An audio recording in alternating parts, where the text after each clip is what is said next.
Tonight on Nova, most people take breathing for granted, but for some, their next breath could be their last. They need a lung transplant.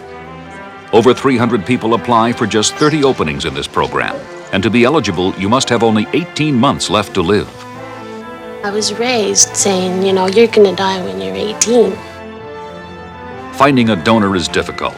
Doctors are powerless, waiting for a healthy lung. Patients are dying to breathe.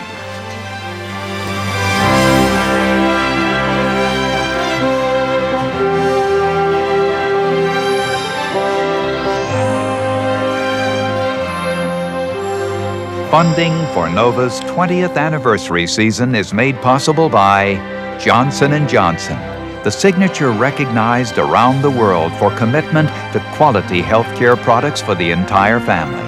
And Lockheed, America's aerospace company, supporting math, science, and engineering education for national technology leadership. Major funding for Nova is provided by the Corporation for Public Broadcasting and by annual financial support from viewers like you.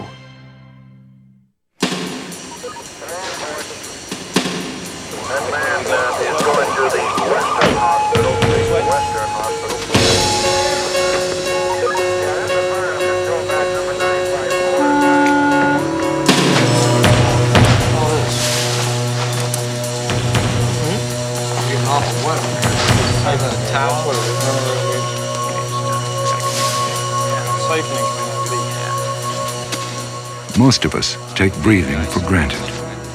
But for others, drawing the breath of life is a painful struggle.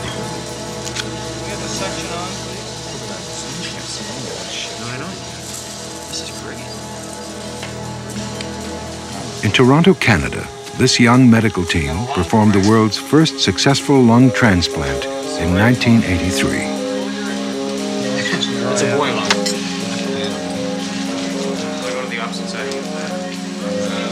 They now perform dozens such transplants a year.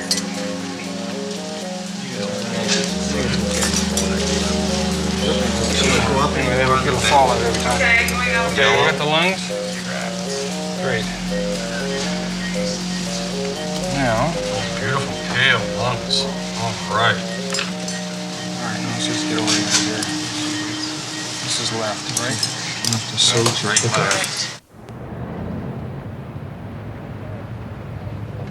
In the spring of 1989, 14 terminally ill people from all over North America are camped out in the city of Toronto, waiting for the one operation that could save their lives.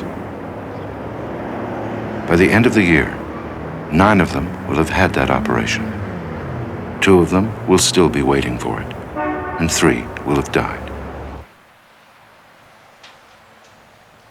Bob Friesen is one of the people waiting.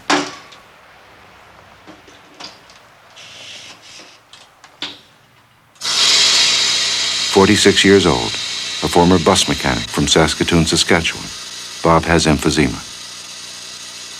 Tied to an oxygen tank 24 hours a day, he now has trouble navigating the small Toronto apartment he and his wife Mary share. A working man all his life, he's been forced to let go of the past. Selling your tools. 25 years you're accumulating different tools in your toolbox. And selling off part of the tools that you know you're never going to use again. Air drills, pneumatic drills, impact guns, things like this that you spent your whole life accumulating. And see them going for 10 cents on the dollar. And it's very hard.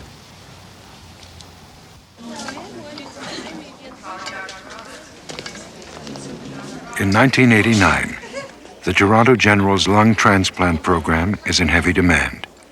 300 people apply. There are only 30 openings. To be eligible, applicants must have no more than 18 months left to live. They must also be prepared to spend those months isolated in a strange city, with their life savings running out and their health fading fast. Even for those who receive new lungs, the survival rate is 70%, so there's no guarantee things will work out in the end. The 30 who get accepted are survivors already, people who have a history of being able to cope under trying circumstances.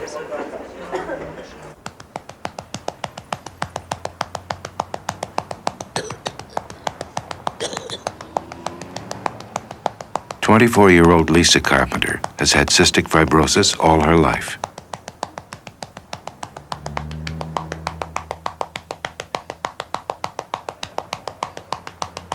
The call for a transplant can come at any time. To prepare themselves for the ordeal, patients try to stay in shape as best they can. The regimen Lisa and her mother Judy go through is more rigorous than most. I can't do too much. I have to have physical therapy about 2 or 3 times a day because my lungs fill up with mucus. And to get it out, just the percussion loosens it up, and that helps me cough it out. A few months ago when I was really sick, we were spending at least 10 hours a day. So I would just get up, get beat, sleep, go to bed, get up, eat, beat, sleep. Most people with cystic fibrosis die by their mid-20s. Before double lung transplants began to be performed in the mid-1980s, Lisa had no hope.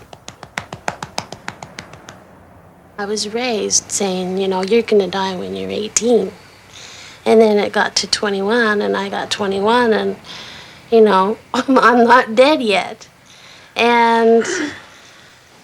But I was always been trained, you know, geared that you're going to die when you're early, at least die early. And so when I was given the option, you know, you can have a transplant and live 20 more years, it kind of shocked me because I thought, wait a minute, I'm supposed to die. So I had to, you know, flip my mind around and saying, okay, I can live longer because I didn't know I had a future.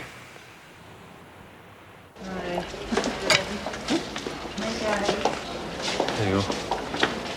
All lung patients come to the hospital every 2 weeks for a medical checkup. It's one trip Linda Summerhill doesn't have to make.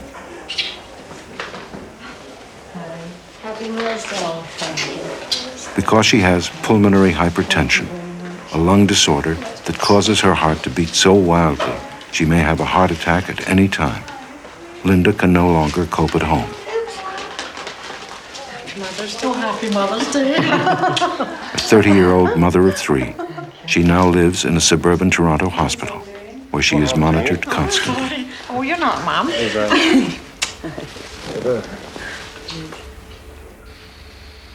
The kids have adjusted really well.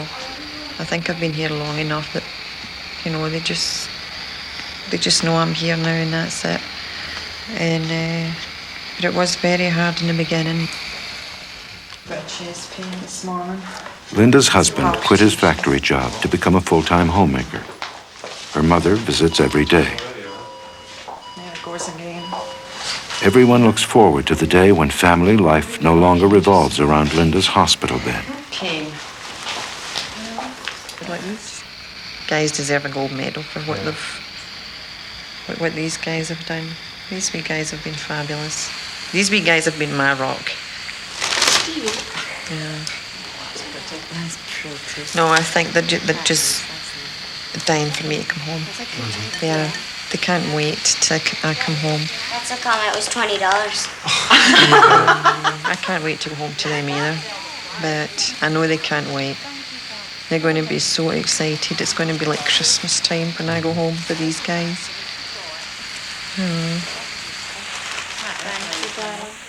Had a CT scan which shows obvious changes of emphysema, but we were looking specifically for some changes. Whether any of the patients will even make it home by Christmas depends on forces outside their control. There are some areas that are a little suspicious that she has small areas of bronchitis. It depends on the unit's 30 healthcare professionals who both select the patients and treat them. It also depends on Alec Patterson. He's the man in charge. Is the patient's perception that she's sick enough to warrant the risk? Like a lot of patients, they don't really know quite what they're getting into because there is really a lot of risk to undergoing a procedure like this. Confronted with the risks, knowing full well what the risks are, they're thrilled at the opportunity. Patterson joined the unit 10 years ago. He has been involved in 49 transplants. Nothing happens until he gives the green light. But Patterson, too, is subject to forces beyond his control. Put in bleachers. For all the leaps he and his transplant unit have made in knowledge, technology, and the use of powerful anti-rejection drugs, the one thing they still can't do is manufacture lungs. This year, many patients who should have had transplants by now are still waiting. Lungs and lung donors are always in short supply. Organ donor cards usually go unsigned. Family members are busy grieving. Emergency room doctors are reluctant to ask for the organs. But this year, there's a new reason for the shortage. We're seeing the effects of competition from other centers. I mean, London is now out doing, or in the business of doing lung transplants, and they're taking donors that they used to send to us. Similarly, Montreal. So, unfortunately, that's just a fact of life, and we just have to deal with that. And the way to deal with it is to be willing to go farther. And to make the procurement agencies, when they call us, to make them think that we're great guys and we're easy to work with and we're very pleasant people and we don't shout and scream, so that when they phone, they'll phone us again. You know, that I think is a very important issue. A phone call finally does come into Toronto General on a Friday night in June. A young man in Ottawa has been killed in a car crash. Timing's going to be really crucial here from the recipient point of view too, because she's very unstable, and they're going to have to go on bypass, most likely. Patterson, as Surgeon Tim Winton, and the rest of the unit's donor team go to Ottawa to retrieve the young man's lungs. Obviously, the shorter the bypass time, the better. The donor's lung size and blood type match Linda Summerhill's perfectly. Patterson has an ambulance bring her into Toronto General from the nearby suburban hospital where she's been staying.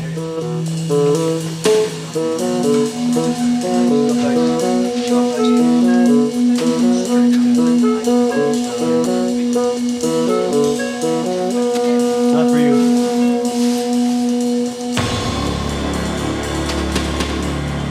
Meanwhile, 20 miles away at a Toronto airport, the donor team boards a chartered plane.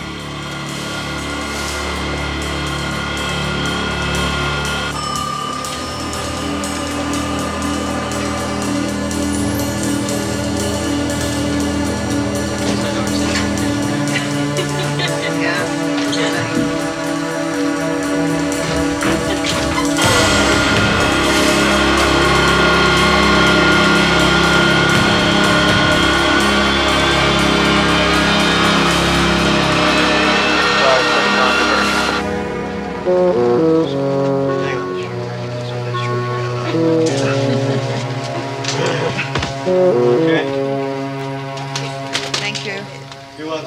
This process is all too familiar to Linda Summerhill, who has come this far before. This is her third chance at a transplant in the past year. We're going to the OR right now. It will be up to Tim Winton to make sure the donor's lungs are good enough for transplant. En route, Winton gets new information from the Ottawa hospital, which causes some concern. Chest X-ray, all right? Chest X-ray's clear. Yeah, it's clear. There's no infiltrates.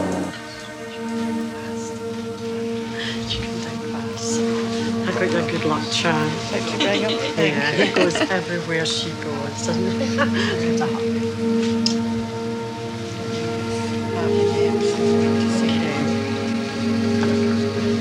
No, I don't want to kiss him. Jim.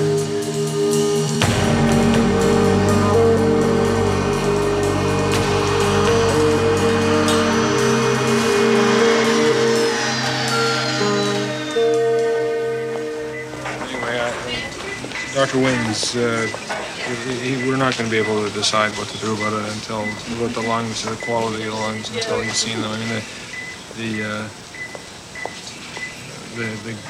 the blood gases were very good. Summer house. Sort of around supper time, very, very good, as I told you. The most recent blood gas is not so good. When? She's going to be going to the OR probably within the next 10 minutes. So we just have to wait. I mean, if it keeps going down, we're going to call it off, just like we did last time. I mean, I know she's waited a long time, but she still looks good, and I think the smart thing to do is to wait for a good donor. But if the gases come back and they look respectable, then I think we ought to have a go at it. Okay? So I'll be back in a while. Okay?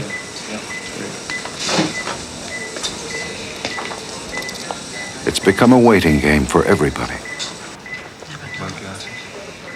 The next decision will be made by Tim Winton in Ottawa.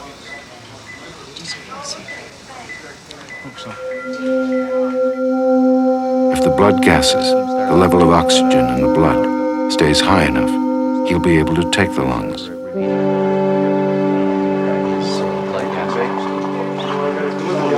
We're giving a blood transfusion just now, but otherwise, the pressure is well maintained and everything's going fine. And blood pressure's been fine? Yeah, it's on a dopamine. Winton's task is to remove the lungs, but he too must wait. The protocol for transplants requires that the heart and liver be dealt with first. There are 2 other surgical teams ahead of him. It's been relatively acute. Do you know if there's a chest x-ray in the operating room here anywhere? This is the most recent one. Okay. It's a bit of a big heart, isn't it? Another suction here.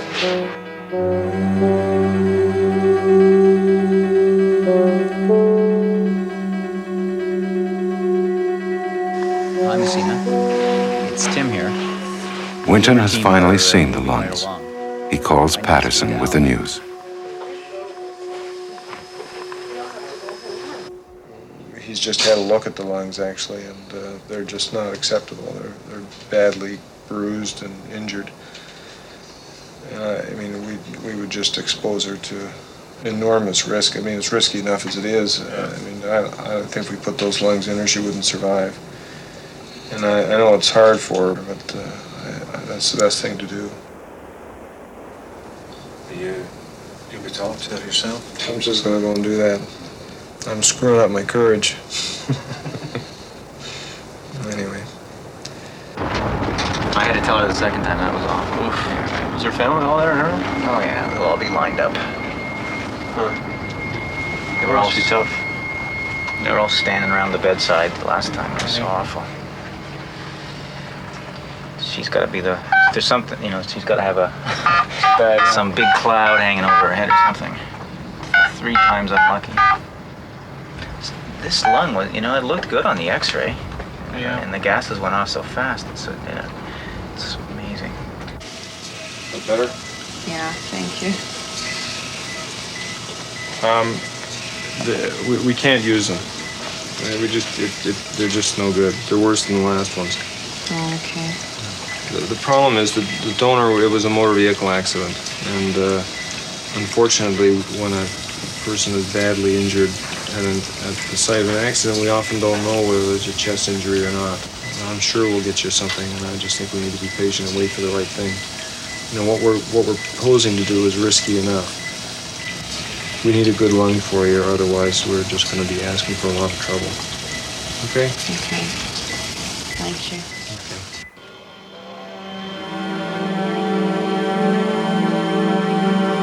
The donor team doesn't often return to Toronto empty-handed. Tonight, everyone got excited for nothing. Bad night.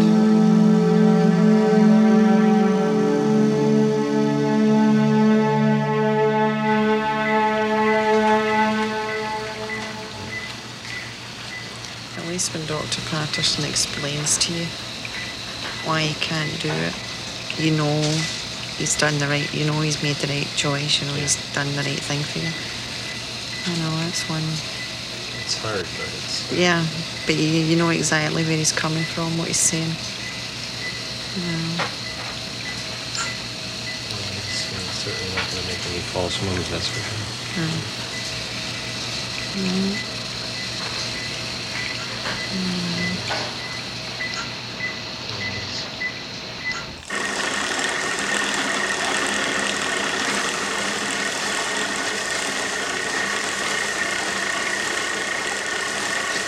The program's longest living survivor has just passed the 18-month mark that is supposed to signal the end. It's his height that has kept Bob Friesen on the sidelines. Not many people have lungs his size. When Bob had his first false alarm 2 months ago, he took heart. I'm a fisherman from way back, and it's like fishing in a lake, you know, and you always wonder if you don't get a bite whether there's really fish in this lake. Well, for me, when I got the false alarm, it was like getting a nibble. At least I knew there was a fish there. So that it was great. I knew I could keep on fishing. I knew I could keep on waiting because there was potential donors out there. So it's great. Lisa Carpenter has been waiting 8 months for her transplant. She hasn't had a false alarm yet. She'd love to have one. I don't dwell every day just thinking, you know, well, I guess I do. I go in waves where a few weeks I'm just really antsy, and with each phone call, there's my lungs, you know, just keep waiting that will be mine. So it goes in waves, or sometimes I'm just easy going about it. Sometimes I'm just driving, pulling my hair out. It's gotta be it. It's gotta be it.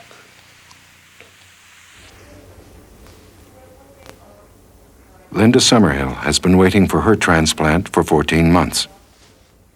This latest false alarm has brought her no joy. If anything, it's only weakened her further.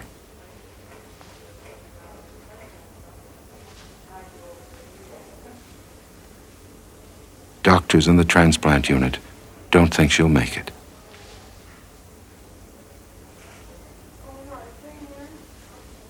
Dr. Goldstein, emergency. Dr. Henderson. Linda's not able to attend the patient support group meetings anymore. Her husband Art and youngest son Kevin go by themselves. Calling Dr. Ken. She was okay up until Friday, and then since Friday she's been having a lot of chest pains, and her heart rate's been sitting at 40 for the past day and a half. She's now confined to bed again, so she's not doing too good at all today. But she'll be back there, up and down like a yo-yo. She's been there before, yeah. I guess. Yeah. Stay strong. You have to stay strong. You do. There's a light at the end of the tunnel, and it's worth every minute of it. It really is. At death's door herself 4 months ago, Catherine Hillman finally had her transplant. And if you need to go out for a car ride, go out for the car ride. It does help. Now she's headed home. But it's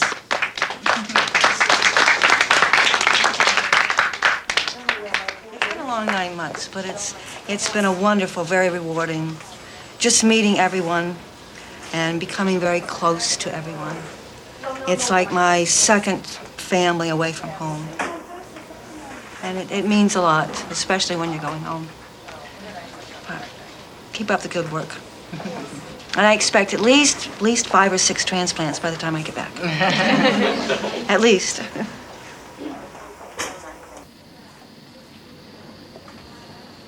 By mid-June, Linda Summerhill's condition has become critical. Unit doctor Janet Maurer must give her all kinds of medication, including morphine, just to ease the pain.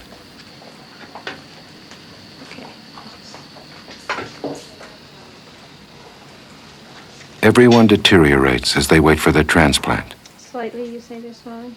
Sometimes. They're not swollen all. Eventually, all are faced with the same dilemma. In general, the symptoms you're describing, a lot of chest pain and stuff, are progression of the disease, you know.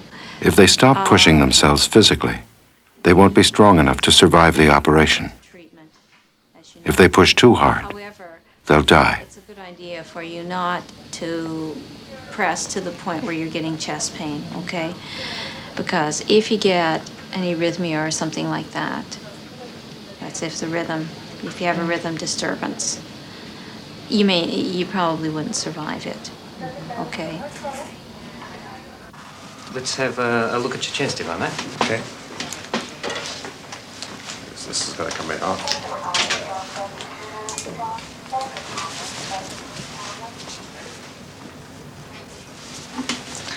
That area of pneumonia was up in this right upper lobe.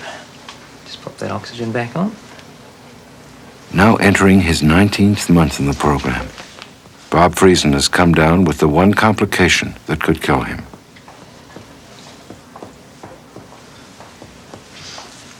Okay, just some breaths through the mouth for me, if you would.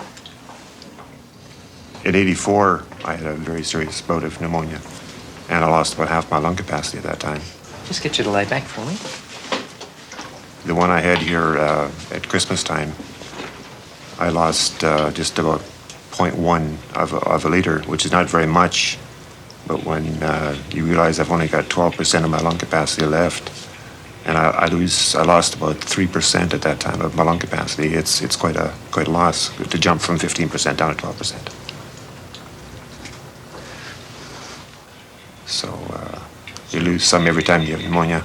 And you don't regain it. You never regain it. So this is the way that we finally go, is with pneumonia. Dr. Armstrong from McKellar Thunder Bay again. Hi, Dr. Armstrong.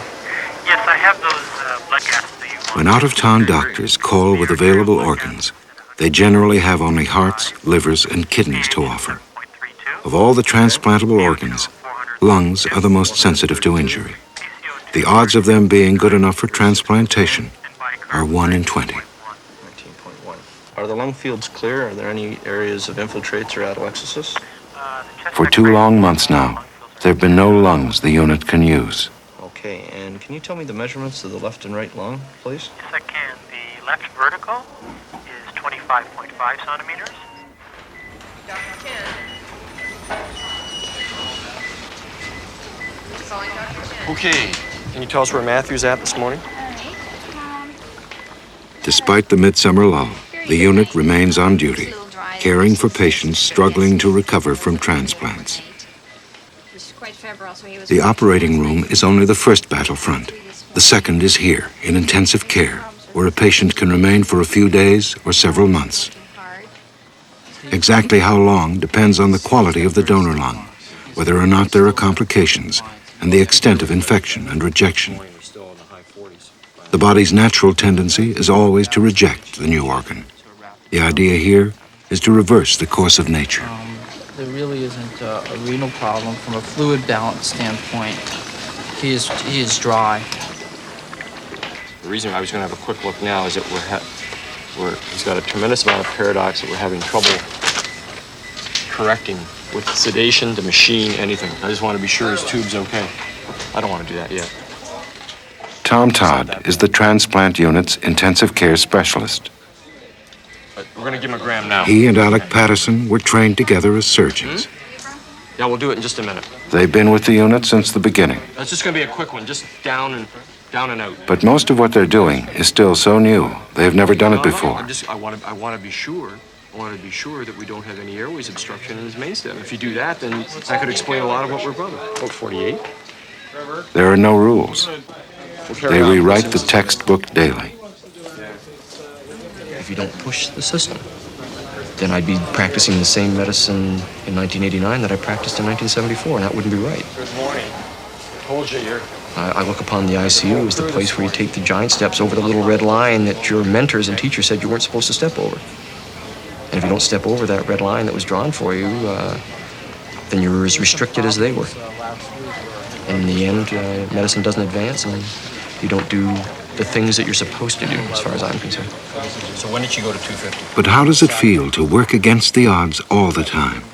To intervene where others might give up. She got 200. As far as I'm concerned, that as long as I can do something, and as long as I can predict that there's a reasonable possibility that at the end of all this I can have a viable, functioning patient, and as far as I'm concerned, there's no holes barred. You go 4+ all the way. To do otherwise negates everything I've been trained to do and taught to do.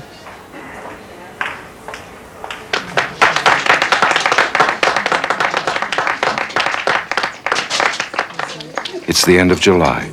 Linda Summerhill is well enough to attend her first support group meeting in months. But every time I seem to reach that point where I look as if I'm... Bob Friesen has gotten over his pneumonia. The other news that we have to share with you today, unfortunately, Not everyone has weathered the lull so well. on Durban, Bartholomew has been ill for a while and went downhill fairly quickly at the end of last week, and he died on Saturday. I'm not sure how many of you have had a chance to hear about that, so I thought we should mention it and perhaps talk about it a bit today. Sometimes it happens for those who have been transplanted, and sometimes it happens while people are waiting and they don't get the chance for transplant. I took the easy way out. Ann Harrison had the world's first successful double-lung transplant here 3 years ago. She tries to put what's just happened in perspective. I wasn't going to know about it anyway. But never, never, never forget that that's what it's all about.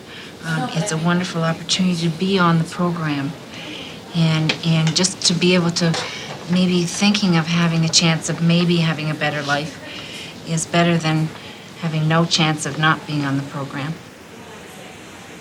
The two things I remember Dr. Patterson telling us when we came on the program, that it would be a long wait and some would die waiting.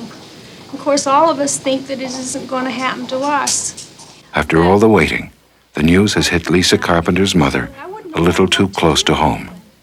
And I think it would be good if we all knew, especially support persons, just what the hospital does.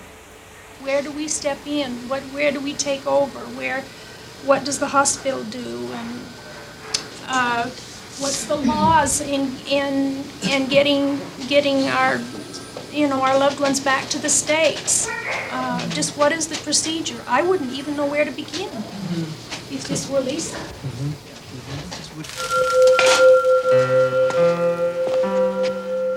After coming here from Salt Lake City, Utah, Lisa and her mother have been cooped up in a Toronto rooming house for the last 9 months.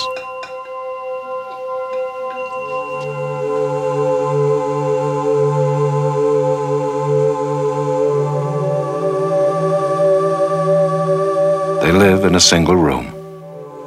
They share a kitchen with 9 other people. They're together 24 hours a day, every day, having left their husbands at home.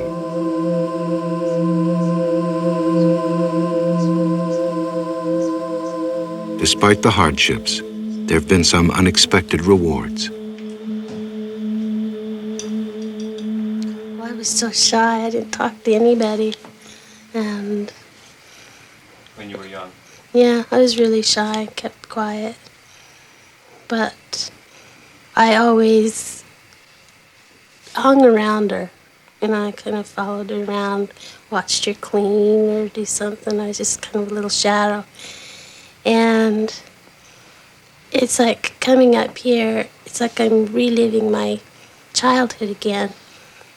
But this time I'm talking with her. And it's just kind of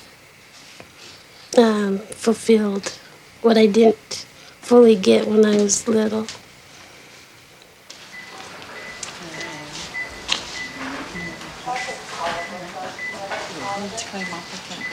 There we go. Come on, Ken.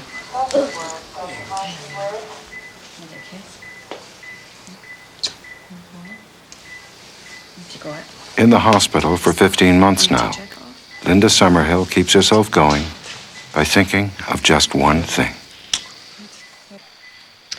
I basically want to be around. I do want to be around long enough to see my kids grow up. I want to be the one that brings them up, that sees them growing up. I don't want to leave them as wee kids. I want to bring them up myself.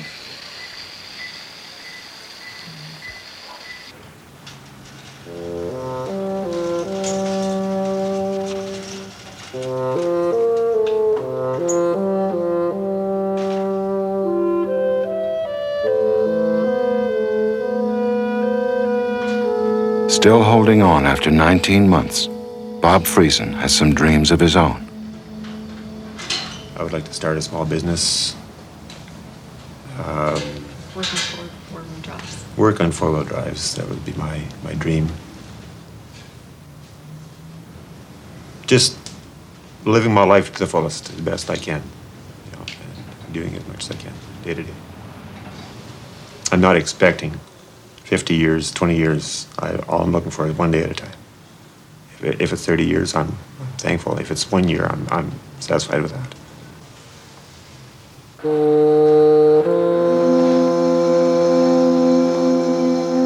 In August, the first set of usable lungs in 3 months finally becomes available. The donor is an 18-year-old male killed in a traffic accident near London, Ontario. His blood type is O negative. His lungs are only 28 centimeters across. There's only one person in the program those lungs would be suitable for.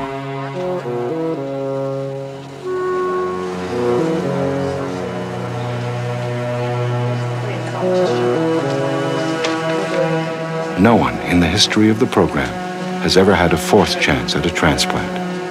Linda Summerhill can't believe it.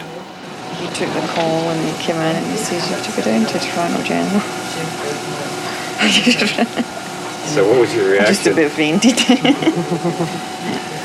Oh well, she's like a reality shock. The kids were there as well, so that was nice. Yeah. They started crying. Yeah, that's normal.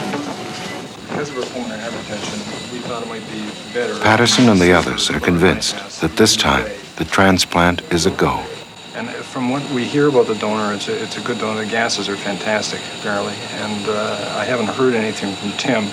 He was going to bronchoscope the patient, look at the x-ray when he got there. And if there's something outrageous on the x-ray, then we'll on the right side, then we'll do the left. But we plan to do the right. Alrighty. Thank you very much. Tim Winton calls in from the operating room in London. Thank you. The donor's lungs are okay. So we plan on cross-clamping in about a half hour and being in Toronto between 1 and 1:30.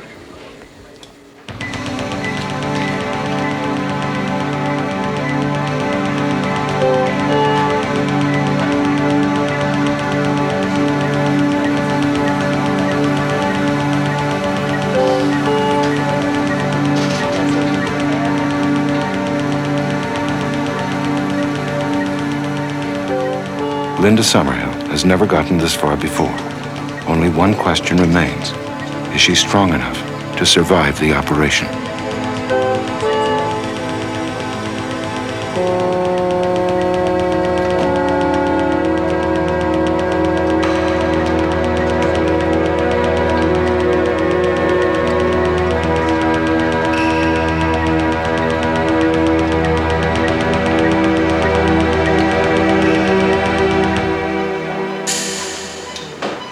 A single lung transplant takes 5 hours to perform.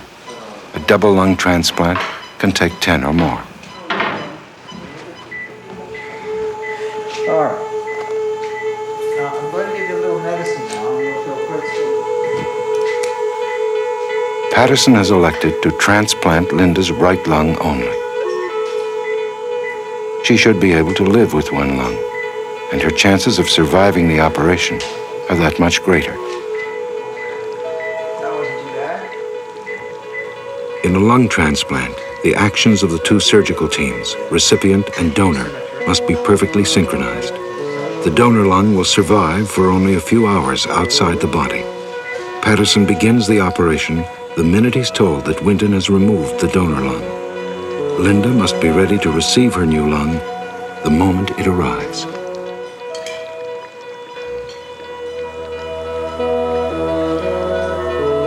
Linda's condition is so critical, even Patterson is worried.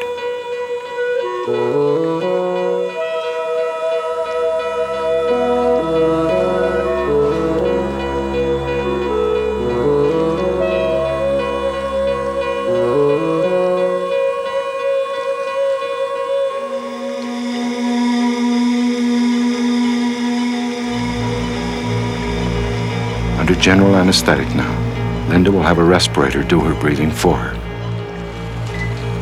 Her lungs will become so reliant on the machine that the only way she can ever be taken off it is if she receives a new lung. Linda Summerhill has passed the point of no return. Okay, fine. And you're taking ambulance from the airport? Okay, great. All right then. Thanks The a lot. donor Chris. team calls in just before departure. They have the lung with them. So they're presently on the aircraft about to leave. All Should be told, into Toronto they have in just about 5 hours to get the lung from the donor's body to Linda's. from the airport. If for any reason the donor team is late, the lung will be of no use. So about 45 minutes in total, so about 1:30. If all goes as planned right now.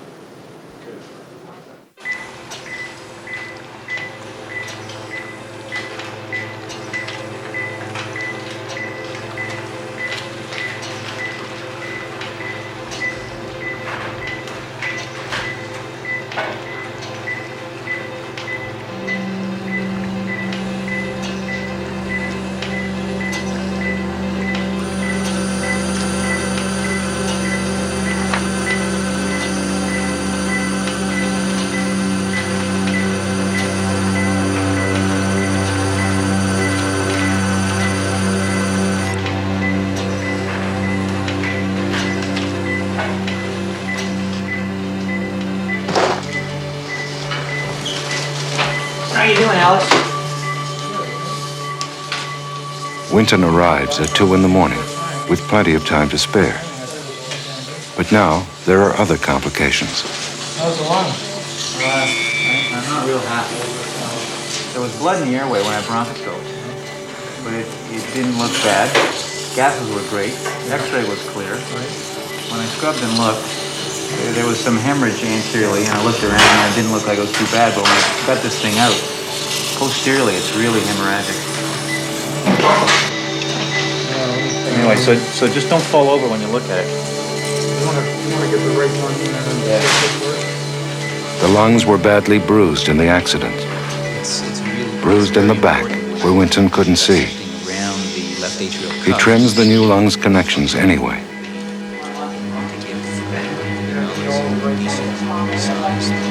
Patterson has no choice. He must go ahead with the operation.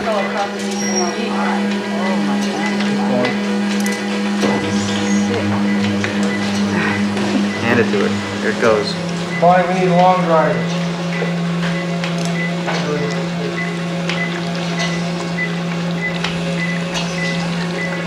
Scissors.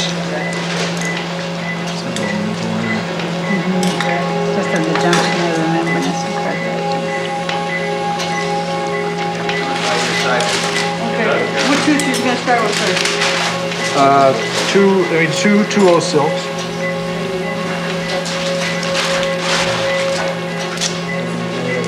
Hold your breath, Doc. Remember the gases were good. I'm not even looking at it. No, give me the We were right, that's all right.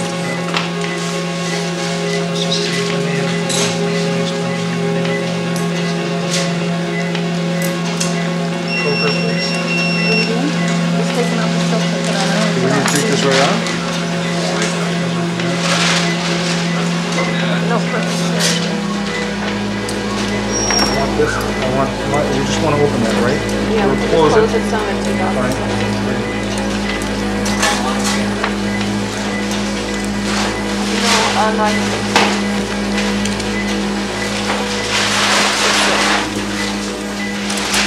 Bothersome bleeding? Yep. Patterson has made the connections. Linda's chest is being closed. I don't know where the hell all that blood's coming from. I know she's bleeding in her airway. But looking through the bronchoscope, Patterson doesn't like what he sees.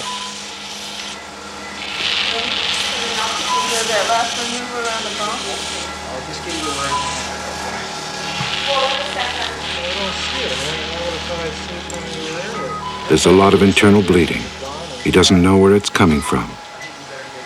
But he successfully transplanted far worse lungs than this one. For now, Patterson has done everything he can do.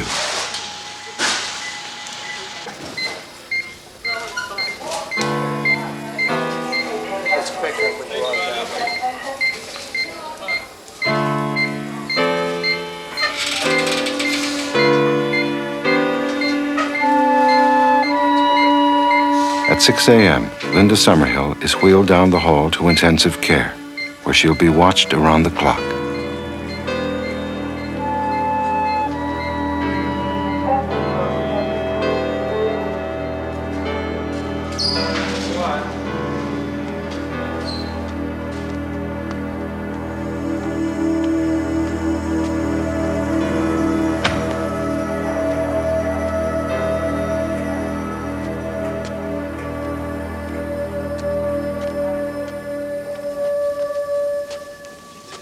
It took us a little longer than we thought, but we actually didn't get started until around 12:30 or so, and it went well. I mean, we sort of took our time and made sure. And, yeah, it's a little bit different than what we'd done before, but the lung actually wasn't as good as it was advertised. I mean, the chest X-ray looked good and the gases were good, but it just didn't look as good as we'd hoped.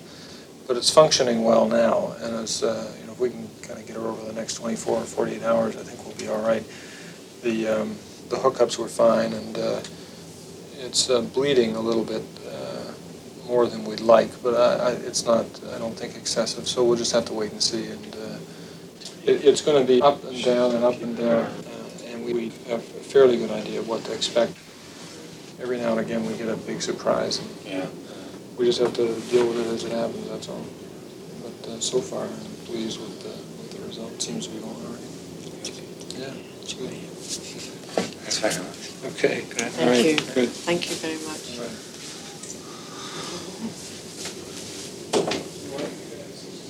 Because her new lung was so damaged, Linda Summerhill spent the next 3 months in and out of intensive care.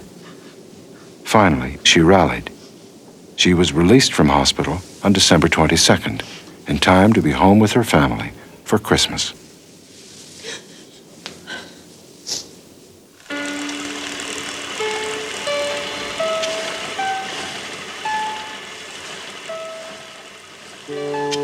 Bob Friesen saw 21 people get their transplants and 7 people die. On Thanksgiving Day, 3 months after he was supposed to be dead, Bob finally had his transplant. He was released from hospital in the first week of December. He's now back home in Saskatoon. Call 10. Dr. Black, call 5.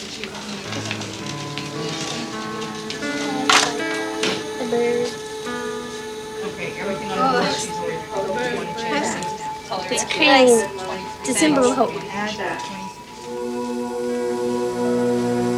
If you don't make it through the transplant, you'd have died anyway. So I'm not too scared of that. Well, I am. Oh, am I? Am I scared? After 15 months in the program, Lisa Carpenter is still waiting for her transplant.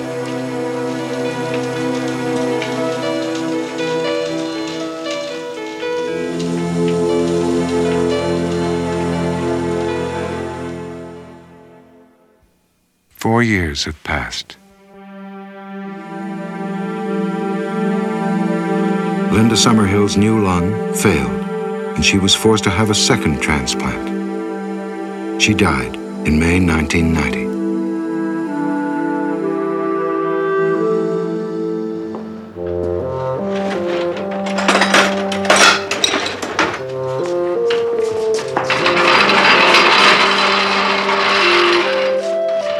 After his long ordeal, Bob Friesen is trying to pick up where he left off. He's got a new home and spends much of his time in the garage. I've bought some of my tools back from friends that did buy them. I've been sick for about the last 8-9 years, and mechanics have changed a lot in that time. So instead of going to school, I bought this little clunker to fix up and to learn on. You're free to do whatever you want to do when you want to do it. Somebody who phones you up and wants to go for a cup of coffee, you hop in the car and go. You don't have to drag around your oxygen bottle, take your pills, do your physiotherapy, whatever you have to do before you go out. The last 4 or 5 years, I've been pretty well tied to the house. Now, if the daughter phones up or they want us to come down for supper, we're hop in the car and go.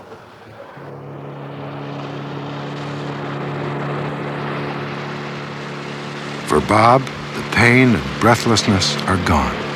And best of all, he's free to go fishing again. We got him. Straighten out there. Like all transplant recipients, Bob will be kept under surveillance by the transplant team, and he takes a variety of drugs to fight rejection. It's all part of his new life. In March 1990, after 18 months, Lisa Carpenter finally got her transplant. Soon after, she and her mother went home to their husbands in Salt Lake City. I think the most difficult thing was trying to break the bond with my mom, the apron strings, where I went almost into this new childhood again. She cooked for me, she cleaned for me, sometimes she bathed me. I just sat there and she did everything. But as soon as I was able to do things, I wanted to do it. You know, like a kid wants to tie their own shoelaces. I just wanted to be independent, and trying to get that independence back was mostly hard for her. You know, she had took so much care into me, and then she felt no longer needed. I always make this wrong. I like to clean my house, and it sounds so stupid, but a lot of people don't do it. But I couldn't make my bed before. I couldn't do laundry. I couldn't get the basket downstairs and bring the basket back up. Trying to struggle around with my oxygen hose, and I couldn't even sweep.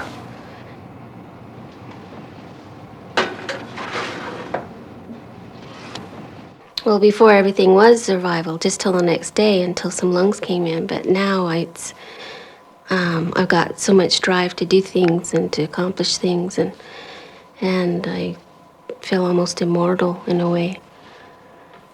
Come on, Jay! Stick to him! Stick, come on! Come on, Jay! Yes, Lisa is one of over 2,000 people around the world who have had a lung transplant.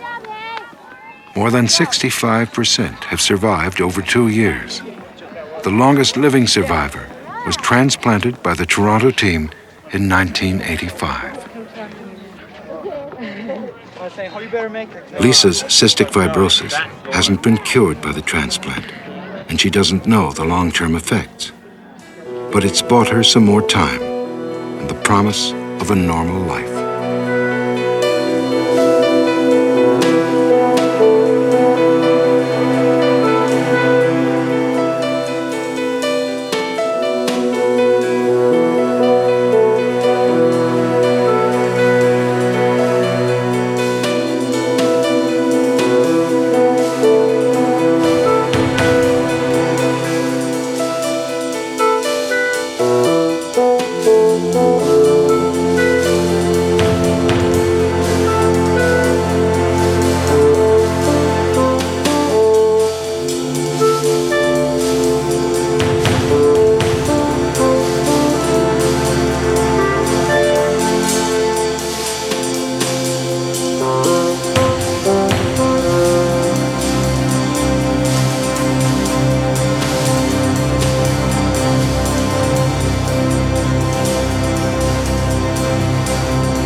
Funding for NOVA is provided by Lockheed, America's aerospace company, supporting math, science, and engineering education for national technology leadership.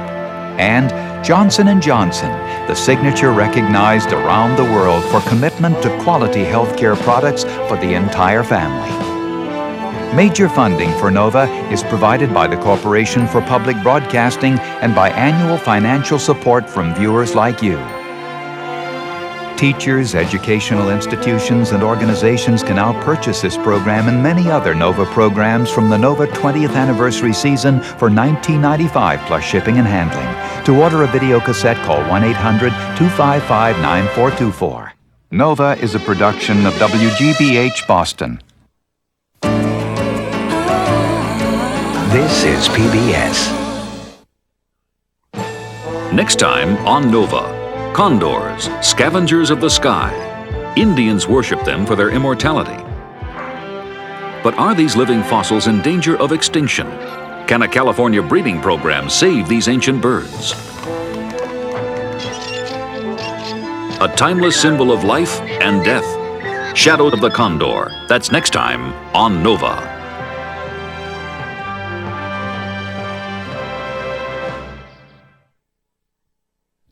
For a transcript of this program, send $5 to this address or call 1-303-831-9000.